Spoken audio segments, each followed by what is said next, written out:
Hello student, last લેક્ચરમાં આપણે એક્ઝામ્પલની ચર્ચા કરી હતી. હવે બાકીના જે એક્ઝામ્પલ છે એમાં બુક્સમાં આપેલા જે એક્સરસાઇઝ સિવાયના જે છે એની પહેલાં ચર્ચા કરીએ. પછી એક્સરસાઇઝમાં જે 4 સમ બાકી છે એની ચર્ચા કરીએ. ઓકે, હવે જુઓ 5.4 કે નિયોન ડાયોક્સિજનનું મિશ્રણ 70.6 ગ્રામ ડાયોક્સિજન અને 167.5 ગ્રામ નિયોન ધરાવે છે. જો નળાકારમાં વાયુઓના મિશ્રણનું કુલ દબાણ 25 હોય તો મિશ્રણમાં ડાયોક્સિજન અને નિયોનના આંશિક દબાણ. હવે ડાલ્ટનના આંશિક દબાણના નિયમ પરથી આપણે આ દાખલો કરી શકીએ. તો જુઓ, પહેલાં તો ઓક્સિજનનું આપણને શું આપ્યું છે? વજન આપ્યું છે. તો વજન પરથી આપણે મોલ શોધી શકીએ કે વજન 70.6 ગ્રામ આપેલું છે અને ઓક્સિજનનું આણ્વીય દળ મોલ બરાબર વજન ભાગ્યા આણ્વીય દળ. તો ઓક્સિજનના મોલ શોધ્યા છે, પછી નિયોનના મોલ શોધ્યા છે. મોલ શોધ્યા પછી મોલ અંશ શોધવા માટે આપણે જે વાયુના મોલ અંશ શોધવાના હોય એના મોલ ભાગ્યા કુલ મોલ લીધેલા છે. એટલે અહીંયા ઓક્સિજનના પણ મોલ અંશ શોધેલા છે અને નિયોનના પણ મોલ અંશ શોધેલા છે. અને પછી વાયુનું આંશિક દબાણ શોધવાનું સૂત્ર આપણે એવું શીખી ગયા હતા કે મોલ અંશ ગુણ્યા પી ટોટલ કુલ દબાણ અને મોલ અંશનો ગુણાકાર કરીએ ત્યારે આપણને શું મળે છે? આંશિક દબાણ મળે છે. ક્લિયર હતું? હવે સ્વાધ્યાયમાં દાખલા નંબર આપણો 5.7 અને 5.8 5.16 અને 5.19 આ 4 દાખલા બાકી છે. બાકીના બધા જ દાખલાની આપણે ચર્ચા થઈ ગઈ છે. હવે જુઓ દાખલા નંબર 5.7. 5.7માં આપણને કીધું છે કે 9 ડેસીમીટર ક્યુબના ફ્લાસ્કમાં 27°C તાપમાને 3.2 ગ્રામ મિથેન છે અને 4.4 ગ્રામ કાર્બન ડાયોક્સાઇડના મિશ્રણ વડે કેટલું દબાણ ઉત્પન્ન થશે? એટલે કે આપણને બે વાયુઓ આપેલા છે, એ વાયુઓનું વજન આપેલું છે એવું કહી શકીએ. તો વજન પરથી આપણે શું શોધીશું? મોલ શોધીશું. અને મોલ શોધ્યા પછી બંનેના મોલનો સરવાળો કરી અહીંયા આપણને કુલ દબાણ શોધવાનું કીધું છે એટલે કુલ મોલ લઈ લઈએ તો ચાલે.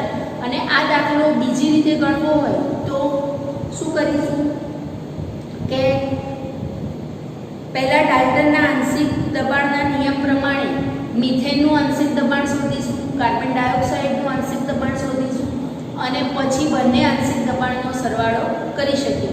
પણ ઇઝી મેથડ કઈ પડશે કે બંનેના મોલ શોધી પીવી બરાબર એનઆરટી વાળું સૂત્ર વાપરીશું તો પણ આ દાખલાનો આપણે જવાબ લાવી શકીશું. ઓકે, હવે જુઓ 5.7માં આપણને આપેલું છે V બરાબર 9 ડેસીમીટર ક્યુબ.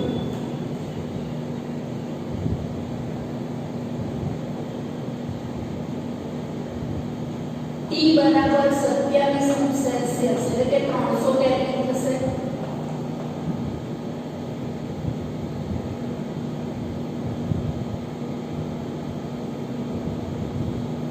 મિથેનનું દળ આપણને આપેલું છે 3.2 ગ્રામ અને CO2 નું આપેલું છે આપણને 4.4.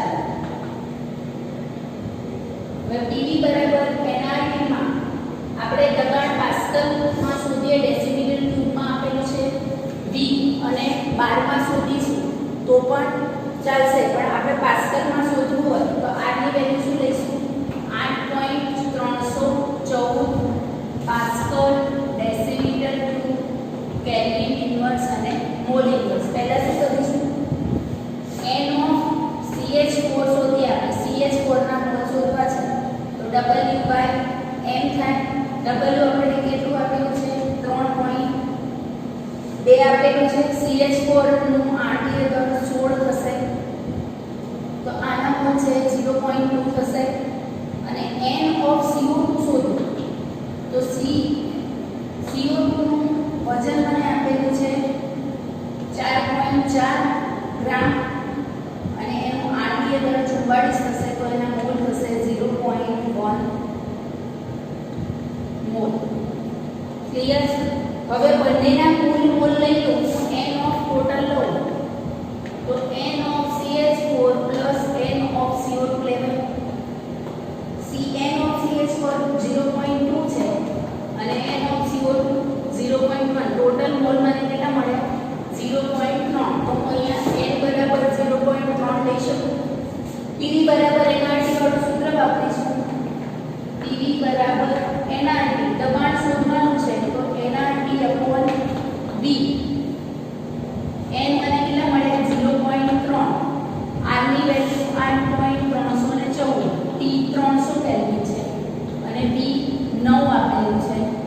જે આન્સર મળશે એ મને શેમાં મળશે? પાસ્કલમાં મળશે. ક્લિયર? 5.7 નંબરનો સમ છે એ આપણે બે રીતે કરી શકીએ. આપણને પાત્રનું કુલ દબાણ પૂછ્યું છે, અથવા તો આ મેથડ કરો કે વજન પરથી મોલ શોધી બંનેના કુલ મોલ લઈ પીવી બરાબર એનઆરટી વાળું સૂત્ર વાપરો, અથવા તો બંનેના આંશિક દબાણ શોધો, વજન પરથી મોલ શોધી મોલ અંશ ગણી આપણે પી ટોટલ શોધી શકીએ. બરાબર? તો બંનેના આંશિક દબાણ શોધી બંનેના દબાણનો શું કરવાનું છે? સરવાળો કરવાનો છે. એટલે એમાં બી વાપરવાનું તો પીવી બરાબર એનઆરટી વાળું સૂત્ર જ છે, પણ અલગ અલગ પીવી બરાબર એનઆરટી લઈ અલગ અલગ દબાણ શોધવાનું. CH4 નું દબાણ અલગથી શોધવાનું, CO2 નું દબાણ અલગથી શોધવાનું અને બંનેનો સરવાળો કરવાનો. એ મેથડ કરતાં આ મેથડ છે એ આપણને વધારે ઈઝી પડશે. ક્લિયર? હવે આના પછી આવશે 5.8.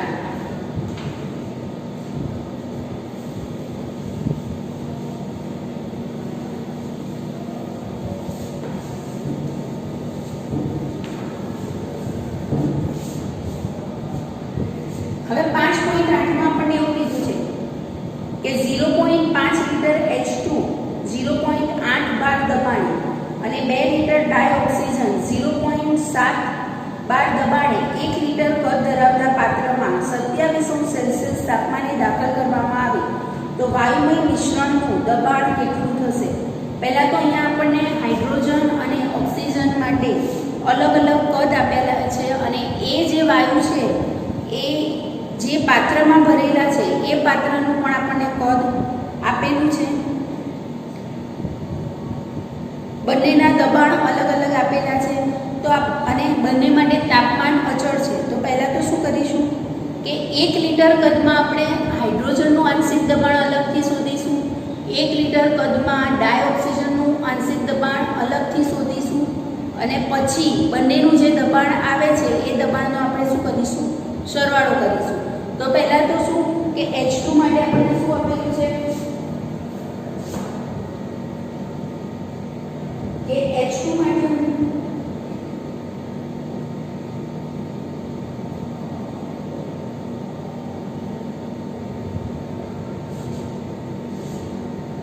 H2 માટેનું જે કદ છે એને હું BH2 કહું છું. એ 0.5 લિટર આપેલું છે, અથવા તો એને V1 પણ કહી શકો. બરાબર? પછી P1 મને આપ્યું છે 0.8 બાર. V2 હું 1 લિટર લઈ શકું, કારણ કે 1 લિટરમાં મારે આંશિક દબાણ શોધવાનું છે. ત્યારે મને શું મળશે? P of H2 એટલે કે P2 મળશે. શેનું? હાઇડ્રોજનનું આંશિક દબાણ મળશે. કેટલા લિટર કદમાં? 1 લિટર કદમાં. 1 લિટર કદ માટે હાઇડ્રોજનનું આંશિક દબાણ મળશે. આ જ રીતે મને 1 લિટર કદ માટે ઓક્સિજનનું આંશિક દબાણ શોધવા માટે V1 બરાબર મને આપેલા છે 1 લિટર, સોરી 2 લિટર. મને P1 બરાબર એટલે કે ઓક્સિજનનું જે દબાણ છે એ મને 0.7 બાર આપેલું છે. V2 બરાબર હું શું લઈશ? કારણ કે 1 લિટરના પાત્રમાં શોધવાનું છે, અને P of T2 એટલે કે P of O2 બરાબર છે એ હું ફાઇન્ડ કરીશ. હવે બંનેનું ટેમ્પરેચર મને કેવું આપ્યું છે? અચળ આપ્યું છે. તો હું અહીંયા બોયલનો નિયમ લાગુ પાડું કે બોયલના નિયમ પરથી T1 V1 બરાબર T2. T1 કેટલા ફાઇન્ડ શું કરવાનું છે? મારે P2 ફાઇન્ડ કરવાનું છે. તો P1 V1 upon V2 થાય. આને હું T of H2 પણ કહી શકીશ. કેમ? કે 1 લિટરમાં હાઇડ્રોજન વાયુનું આંશિક દબાણ શોધું છું. 0.8 0.5 અને V2 મને આપેલું છે 1 લિટર. 8 પંચા 40 એટલે કે 0.4 આંશિક દબાણ છે, અને 8 પંચા 40 એટલે કે શું મળશે? 0.4 બાર મળશે. આ શું મળ્યું મને? T of H2. હવે આ જ રીતે P of O2 કેમ તાપમાન બંનેનું સરખું છે એટલે બોયલના નિયમ પરથી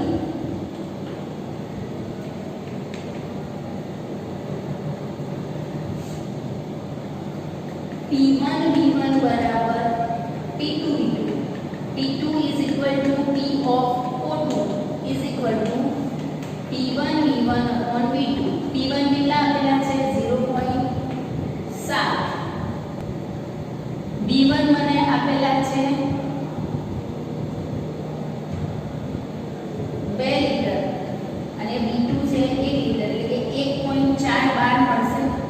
આ મને શું મળ્યું P of O2. હવે મને પૂછ્યું છે શું તો મારે વાયુ મિશ્રણનું કુલ દબાણ શોધવાનું છે તો હું આવું લખી શકું આંશિક દબાણના નિયમ પ્રમાણે કે P total is equal to P of H2 plus P of O2. P of H2 ને શોધ્યું 0.4 અને P of H2 શોધ્યું P of O2 શોધ્યું 1.4 તો ટોટલ દબાણ મને પાત્રનું કેટલું મળ્યું 1.8 બાર. ક્લિયર થાય છે કે હાઇડ્રોજન અને ઓક્સિજન માટે અલગ દબાણ આપેલા છે અલગ કદ આપેલા છે પણ 1 લિટરના પાત્રમાં એ કેટલું દબાણ છે એ લગાવે છે મતલબ કે હાઇડ્રોજન અને ઓક્સિજનના આંશિક દબાણ કેટલા છે અને એ બંનેના આંશિક દબાણ મળી એ પાત્રનું કુલ દબાણ કેટલું થાય છે એ મારે શોધવાનું હતું. તો પહેલા શેનો યુઝ કર્યો બોયલના નિયમ પરથી આપણે હાઇડ્રોજનનું આંશિક દબાણ શોધ્યું. બોયલના નિયમ પરથી 1 લિટરના પાત્રમાં ઓક્સિજન માટેનું આંશિક દબાણ શોધ્યું અને બંને દબાણનો આપણે શું કરી દીધો સરવાળો કરી દીધો. એના પછી એક્ઝામ્પલ નંબર 5.16 દાખલા નંબર 5.16 બહુ જ ઇમ્પોર્ટન્સ વાળો સમ છે મોસ્ટ આઈએમપી કહેવાય 3 માર્ક્સમાં પૂછાય એક્ઝામમાં. 5.16 નંબરનો જે સમ છે એ મોસ્ટ આઈએમપી સમ છે. મેથડ જે છે એ આપણા ચેપ્ટર રિલેટેડ છે પણ ઘણું બધું અંદર ચેન્જીસ છે થોડું અલગ છે. તે નીતિભારને બલૂનના દળ અને વિસ્થાપિત હવાના તફાવત તરીકે વ્યાખ્યાયિત કરવામાં આવે છે. આપણે એવું કહી દીધું છે કે નીતિભાર છે એનો જે પેલોડ છે એને આપણે જે બલૂનનું દળ અને હવાનું જે દળ છે એના તફાવત તરીકે લેવાનું છે. જો 10 મીટર ત્રિજ્યા અને 100 કિલોગ્રામ દળ ધરાવતું બલૂન 1.66 બાર દબાણે અને 27°C તાપમાને હિલિયમ વડે ભરવામાં આવ્યું છે તો એનો નીતિભાર ગણવાનો છે. હવે નીતિભાર ગણવાનું કીધું છે તો આપણને આપેલું શું છે કે બલૂનની ત્રિજ્યા આપી દીધી છે અને એનું કદ આપ્યું છે. ત્રિજ્યા આપેલી છે અને એનું દળ આપ્યું છે. તો આપણે પહેલા તો શું શોધીશું બલૂનનું કદ શોધીશું. બલૂનનું કદ શોધીશું એટલે બલૂનમાં શું ભર્યું છે હિલિયમ વાયુ ભર્યો છે તો બલૂનના કદ પરથી આપણે હિલિયમ વાયુ શોધી શકીએ હિલિયમ વાયુનું કદ શોધી શકીએ કારણ કે આપણે એવું શીખી ગયા છે કે વાયુનું કદ એટલે એને જે તે પાત્રમાં ભર્યો હોય એનું કદ અને બલૂનમાં ભરેલો છે હિલિયમ વાયુ. તો પહેલા તો શું શોધીશું બલૂનનું કદ શોધીશું. ત્રિજ્યા પરથી શોધી શકાય. ત્રિજ્યા મને કેટલી આપી છે 10 મીટર આપી છે. હવે મારે બલૂનનું કદ શોધવું છે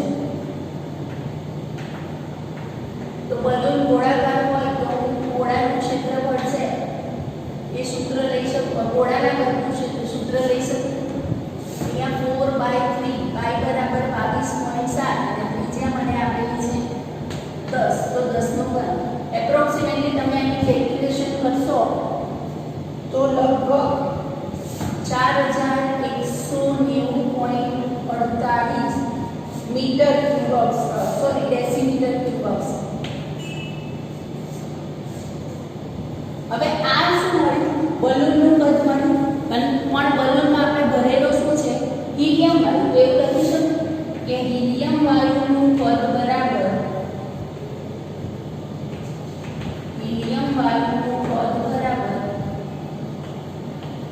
બલૂનનું કદ. તો બલૂન હિલિયમ વાયુનું કદ શું થશે હિલિયમ વાયુનું કદ D બરાબર અને હું 0.48 ની બદલીમાં 5 લઈશું.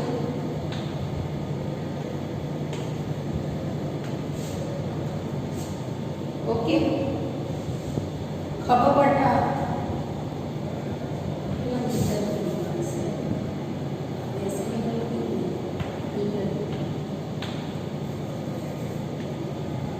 ક્લિયર થાય છે કે ત્રિજ્યા આપેલી છે, ત્રિજ્યા પરથી બલૂનનું કદ શોધ્યું અને બલૂનમાં હિલિયમ વાયુ ભરેલો છે એટલે જે કદ બલૂનનું છે એ જ કદ શેનું થયું, હિલિયમ વાયુનું કદ થઈ ક્લિયર. હવે મારે વિસ્થાપિત બલૂન વડે જે વિસ્થાપિત વાયુ છે એનું બલૂન વડે વિસ્થાપિત હવાનું વજન શોધવું છે. તો મને આગળ એવું કીધેલું છે કે બલૂન વડે વિસ્થાપિત થયેલી જે હવા છે એનું કદ શોધવું હોય તો મારે બલૂનનું કદ અને હવાની ઘનતાનો શું કરવો પડે, ગુણાકાર કરવો પડે. અહીંયા લેવાય કે બલૂન વડે વિસ્થાપિત થતી હવાનું વજન બરાબર બલૂનનું કદ ગુણ્યા હવાની ઘનતા. હવે મને બલૂનનું કદ છે એ કેટલું મળ્યું છે, 4190.5 અને મને હવાની ઘનતા આપેલી છે 1.2. આ બંનેની કેલ્ક્યુલેશન કરીશ એટલે મને મળશે 5028.6 કિલોગ્રામ. આ શું થયું કે બલૂન વડે વિસ્થાપિત થતી હવાનું વજન છે. આપણને આગળ એવું કીધેલું છે કે નીતિભાર બરાબર બલૂન વડે વિસ્થાપિત બલૂનનું દળ અને વિસ્થાપિત હવાનું જે દળ છે એનો શું લેવાનું છે, તફાવત લેવાનો છે. હવે મને આપેલું શું છે,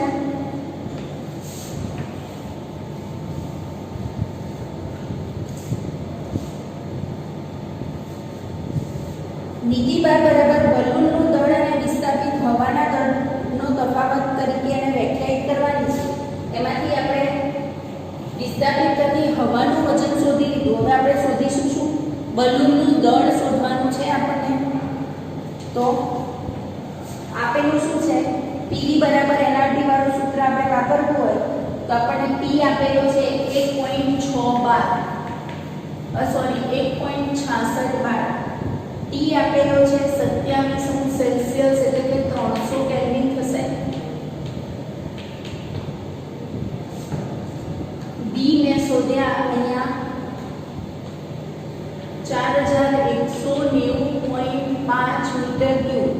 પણ મને એને એવું કીધું છે કે R બરાબર મારે 0.083 bar decimetre cube kelvin inverse mole inverse લેવાના છે. એટલે આને હું ડેસીમીટર ક્યુબમાં ફેરવું તો મારે આવું તો લખવું પડે. મીટર ક્યુબને મારે ડેસીમીટર ક્યુબમાં કન્વર્ટ કરવા પડે. કેમ? કારણ કે મને અહીંયા કહી દીધું છે કે આનો એકમ મારે 12 ડેસીમીટર ક્યુબમાં લેવાનો છે. તો દબાણ તો મને 12 માં આપેલું છે પણ વોલ્યુમ મેં શોધ્યું મીટર ક્યુબમાં શોધ્યું છે એટલે મારે એને શું કરવું પડે, ડેસીમીટર ક્યુબમાં કન્વર્ટ કરવું પડે. હવે આપણે તો શોધવાનું શું છે, W શોધવાનું છે. કારણ કે બલૂનનું દળ શોધવાનું કીધું છે. હવે મને કેપિટલ M છે, અંદર હિલિયમ વાયુ ભરેલો છે એટલે હિલિયમનો 4 ગ્રામ પ્રતિ મોલ થાય. પણ મારે અહીંયા કેજીમાં મને મળ્યું તો આ પણ કેજીમાં શોધવું પડે. તો હું આવું લખી શકું કે 4 × 10⁻³ કિલોગ્રામ પર મોલ. હવે PV બરાબર NRT વાળું સૂત્ર વાપરી શકું. PV બરાબર NRT બરાબર W/m RT. M મારે ફાઇન્ડ કરવાનો છે તો W/RT/P લઈ શકું. હવે W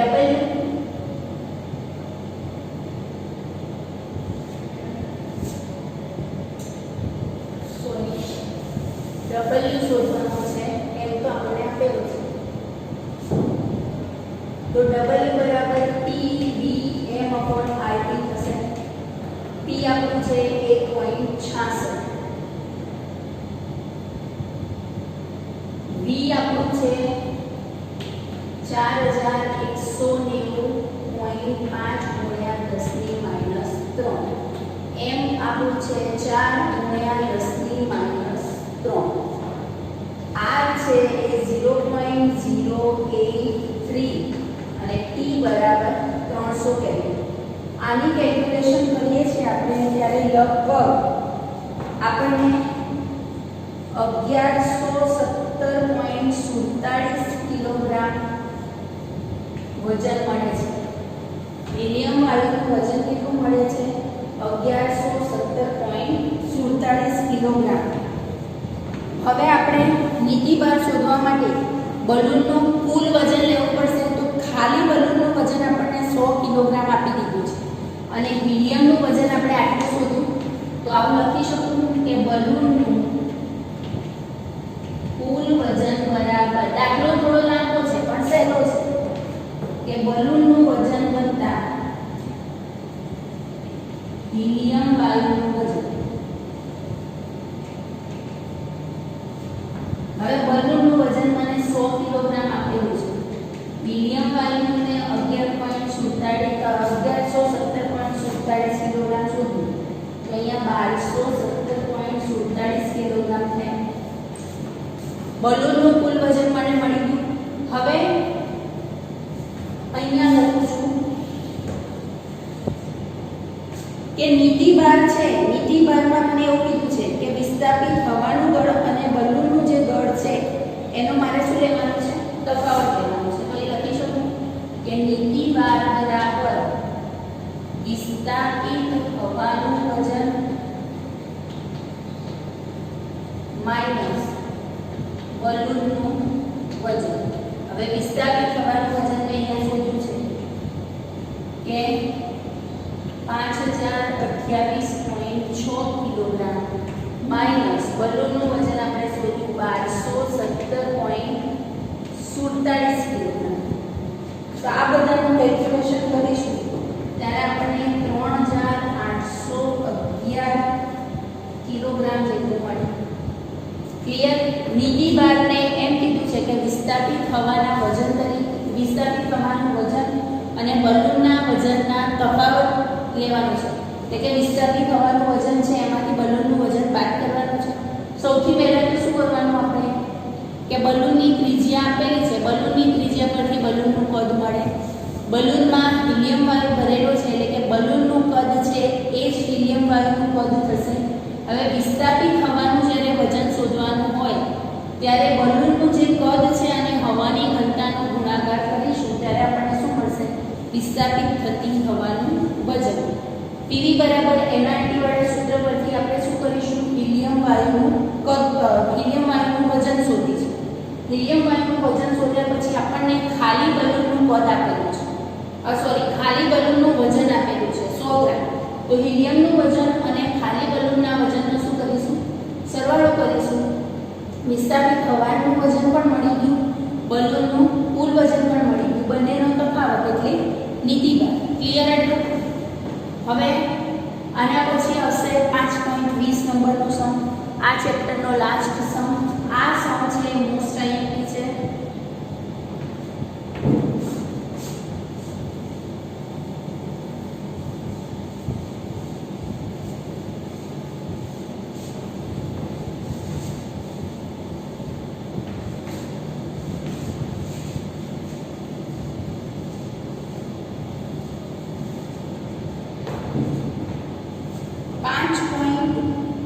નંબરનો સમ છે કે ડાયહાઇડ્રોજન અને ડાયઓક્સિજનનું મિશ્રણ એક બાર દબાણે ડાયહાઇડ્રોજનના 20% જેટલું વજન ધરાવે છે. તો ડાયહાઇડ્રોજનનું વિભાગીય દબાણ ગણો. પહેલા તો આપણને પર્સન્ટેજમાં આપેલું છે એવું કહી શકીએ કે હાઇડ્રોજનનું વજન છે એ 20% છે. હવે આપણે એવું વિચારી લઈએ કે જે પાત્રમાં કુલ વાયુ ભર્યો છે એ 100 ગ્રામ છે, કે વાયુનું વજન 100 ગ્રામ છે. હવે આપણને એમ કીધું છે કે હાઇડ્રોજન વાયુ છે એ 20% છે, એટલે કે હાઇડ્રોજનનું વજન 20 ગ્રામ થયું એવું કહી શકીએ કે H2 20 ગ્રામ. કેમ તો 20% આપેલું છે અને O2 વાયુનું જે વજન છે એ 80 ગ્રામ લઈ લેવાય. ટોટલ વજન 100 થઈ ગયું. હાઇડ્રોજનનું 20% આપી દીધું એટલા માટે આપણે એને શું કર્યું 20 ગ્રામ લીધું અને બાકીનું વધ્યું એ શેનું થયું ઓક્સિજનનું. તો ઓક્સિજનનું કેટલું લઈ લીધું 80 ગ્રામ. એના પછી આપણને એવું કીધું છે કે હાઇડ્રોજનનું આંશિક દબાણ શોધવાનું છે. તો આપણને વજન મળી ગયું તો વજન પરથી આપણે મોલ શોધી શકીએ. તો હું આવું લખી શકું કે NH2 એટલે કે હાઇડ્રોજનના મોલ બરાબર W/m. W મને 20 મળ્યું અને હાઇડ્રોજનના મોલ હાઇડ્રોજનનું આણ્વીય દળ છે એ 2 થશે. તો હાઇડ્રોજનના મોલ કેટલા મળ્યા 10 મોલ મળ્યા. NH2 બરાબર W/m 80 H2 એટલે 32 થશે. તો આ 240 છે એટલે 2.5 સમથિંગના મોલ આવશે. હવે મારે હાઇડ્રોજનના મોલ અંશ શોધવા છે. હાઇડ્રોજનના મોલ અંશ બરાબર પહેલા તો હું n ટોટલ શોધી લઉં. તો n ટોટલ બરાબર 10 + 2.5 એટલે કે 12.5 મોલ થાય. હવે હાઇડ્રોજનના મોલ અંશ બરાબર 10 / 12.5 થાય. હવે ડાયટનના આંશિક દબાણના નિયમનું સૂત્ર છે કે P of H2 બરાબર H2 ના મોલ અંશ of H2 into P total. P total મને આપેલું છે